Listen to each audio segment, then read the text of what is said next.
Greetings, listeners, and welcome to the DOL Pod. I am Dr. Morris Thomas, and I'm the host of the DOL Pod. And for those who don't know, DOL stands for Digital and Online Learning. This podcast is presented by Howard University's Office of Digital and Online Learning, where I am honored to serve as the Assistant Provost for Digital and Online Learning, as well as the Director of the Center for Excellence in Teaching, Learning, and Assessment, which we call CETLA. Our guest for today's episode is Megan VanBuskirk, and we're excited to have her with us today.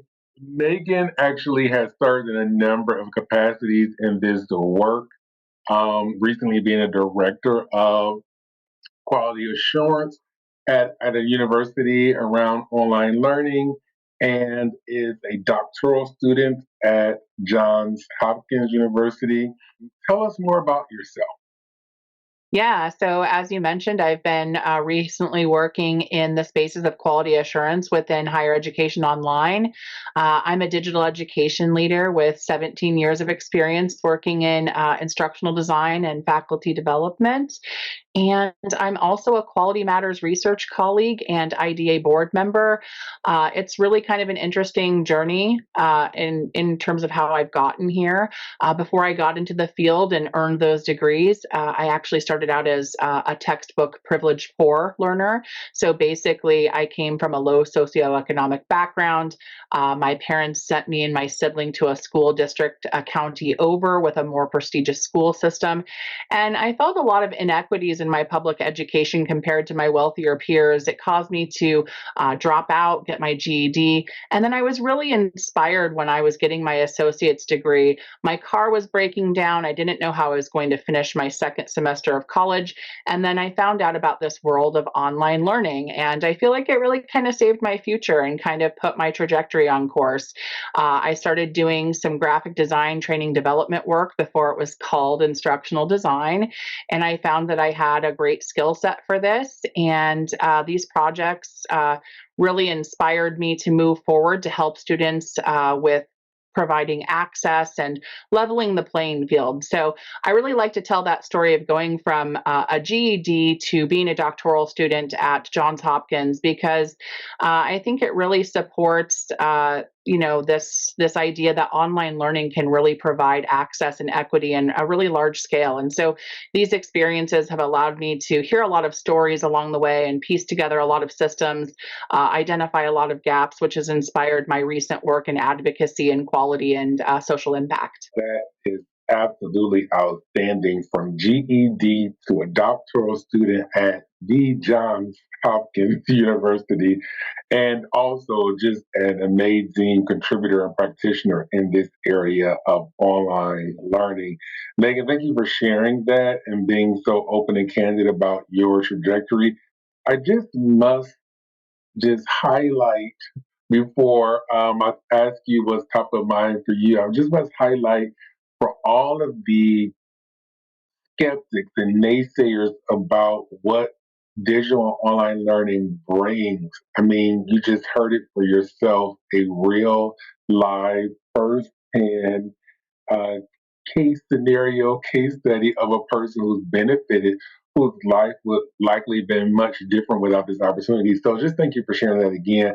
So what's top of mind for you, Megan, today? So right now, my doctoral research and its application to my practice is definitely top of mind. I've been examining the intersection of gender and epistemic injustice in higher education. And we know through research that racial and gender injustices exist. It's well documented. What we haven't studied much across bodies of research is how epistemic injustice, such as having non-traditional technical and digital education expertise, can contribute to undermining folks in the higher education landscape. And so this is really important to me, and I want to find a way to help combat this issue and raise awareness. So this has inspired me to write a business case with one of my Quality Matters IDA board members for a leadership academy through Quality Matters. And we really want to provide digital education experts with pathways and a roadmap for upward mobility. Many of these experts are not given the same leadership opportunities, and it's important we level the playing field for them so that they can have more seats at the table. These ideas of the academy aren't just about the leadership skills and trajectories either. It's also really about providing mentorship, advocating for digital education experts, and joining people together in a community where they feel empowered and supported. So I can't say a lot about the fine details right now about the academy, since we're working behind the scenes at QM headquarters to frame out this project and meet a critical need in our field. But it's incredibly exciting, and it's been at the forefront of my mind and practice. Awesome. And just for our listeners who may not be aware, we are used to using some jargon and acronyms in our sphere. But QM, for those who may not know, is Quality Matters, and Quality Matters is a global organization leading quality assurance in online and innovative digital teaching and learning environments. And you mentioned the IDA board, which is the Instructional Designers Association at Quality Matters, and so you are a board member there. So thank you for sharing that. That is some rich information for us as far as what's top of mind. So what's your soapbox moment? I would like to give our guests a soapbox moment to just go on a rant, if you will, about what they are really passionate about when it comes to digital and online learning. Yeah, absolutely. So, my current soapbox moment really pulls our current political landscape into my research. Without diving into any specifics, I think it's fair to say that the US is very dichotomous right now in terms of politics.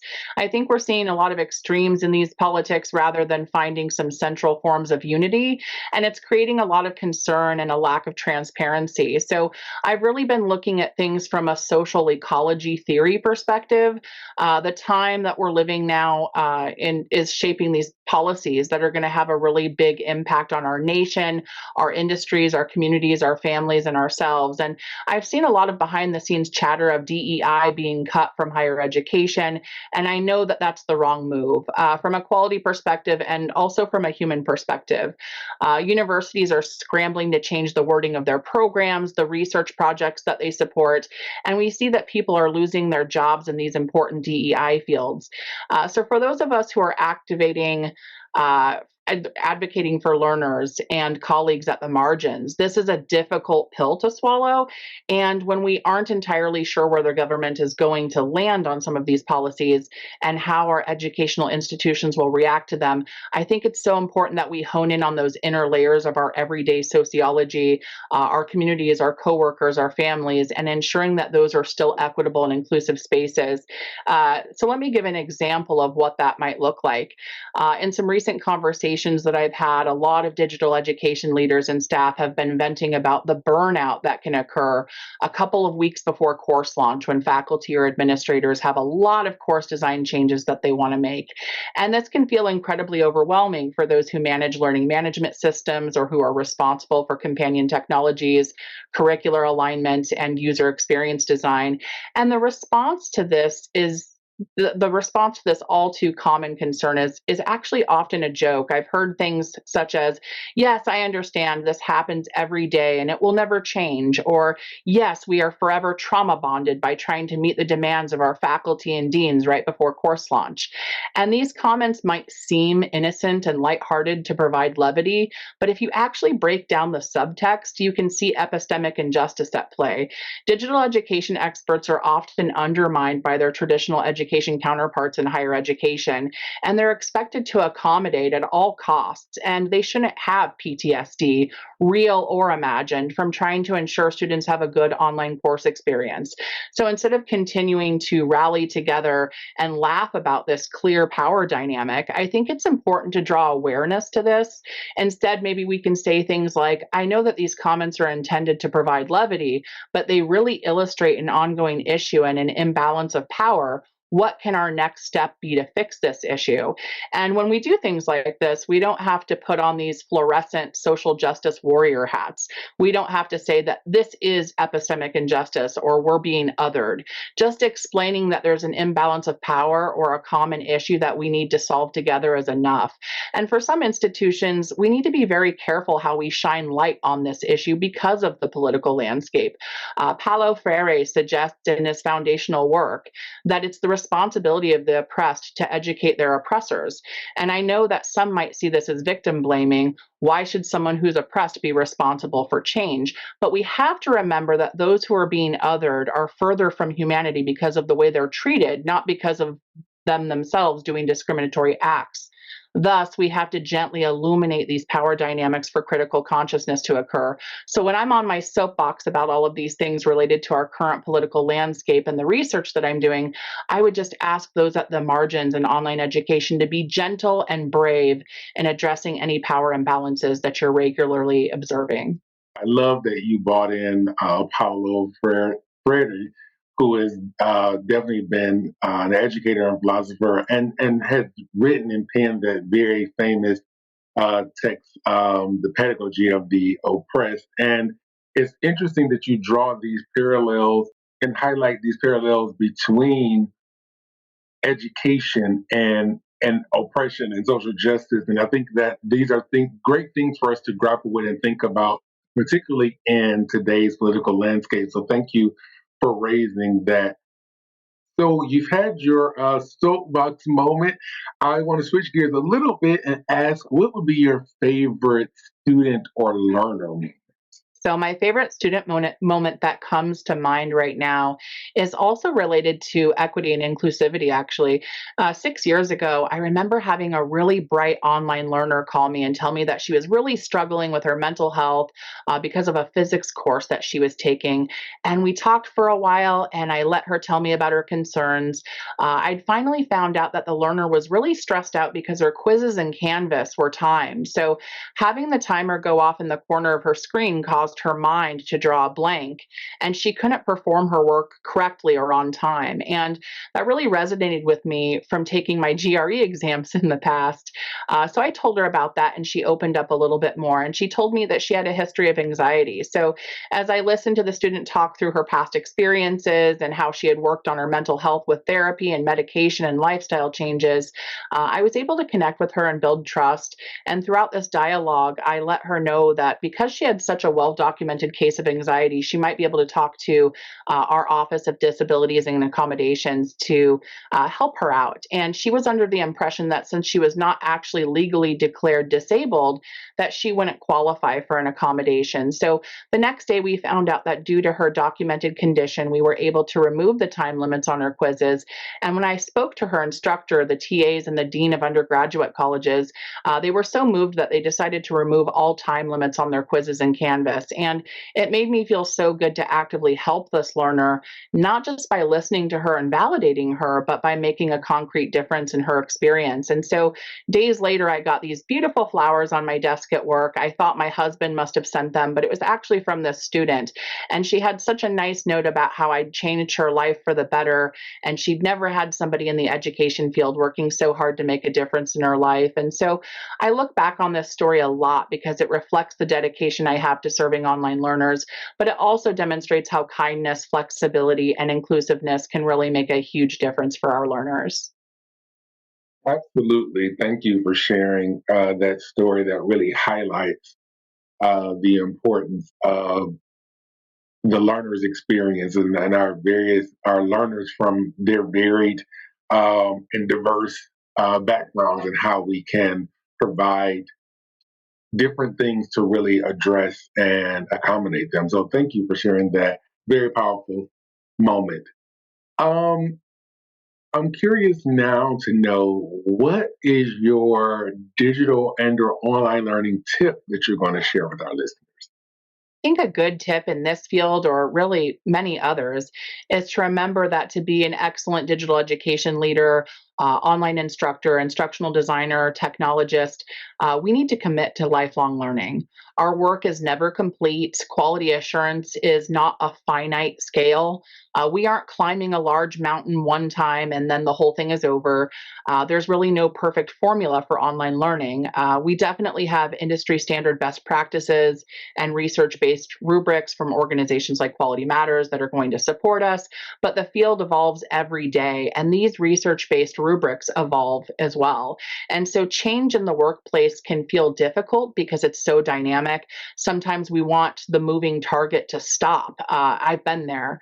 But I'd like to think that most of us did not enter the field of digital and online education to be in a static space and do mediocre work. So we entered the field because we're passionate about changing lives through innovation, providing more accessible learning opportunities.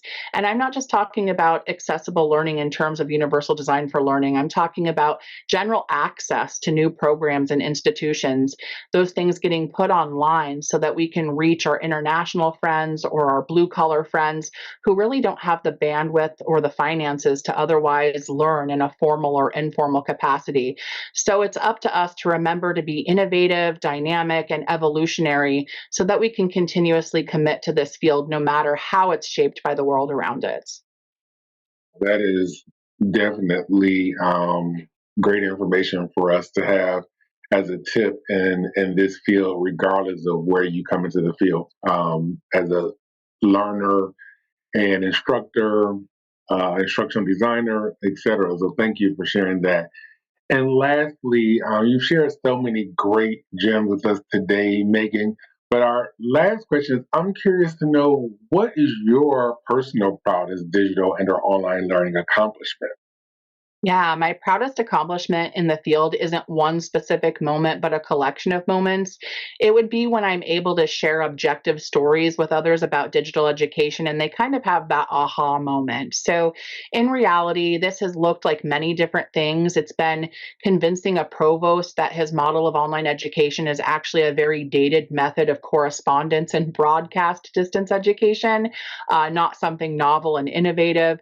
It's been winning a 3 year harmless battle with an online English faculty member who finally agrees to let me change his curriculum so that learners can discuss topics each week rather than completing quizzes and writing papers. It's also been a young animation instructor asking me more about organizations that offer best practices and resources. It's been collaborating with a dean of teaching and learning who's interested in blending traditional practices with innovative standards to keep curriculum accredited and modern while still preserving institutional identity. And it's also been inspiring others not from digital education spaces to transfer into the field in leadership roles because we have built a rapport with each other. Formal faculty development and staff mentorship is great, but it's these in between moments that I've been able to build up enough support to help change educational cultures. And that makes me incredibly proud. Now that I've been able to tell that story about quality, I hope I can bring awareness to the resistance that these digital education experts, particularly women and others at the margins, are facing in those educational systems. And I'm hopeful that by planting some similar seeds, I can cultivate some similar results. I think that you sharing that conglomerate of proudest moments or accomplishments is similar to the statement you made earlier that online learning is not just one climb to the top of a mountain, but that it is a series of doing things and just the lifelong learning aspect of engaging in this work. So, Megan, thank you so much for joining and being our guest today on the DOL pod. It has been great to have you. And to our listeners, thank you for joining us again. This has been another episode. And I'm your host, signing off, Dr. Morris Thomas. And until our next time, you keep doing the great digital and online learning work out there. Thank you. Thank you.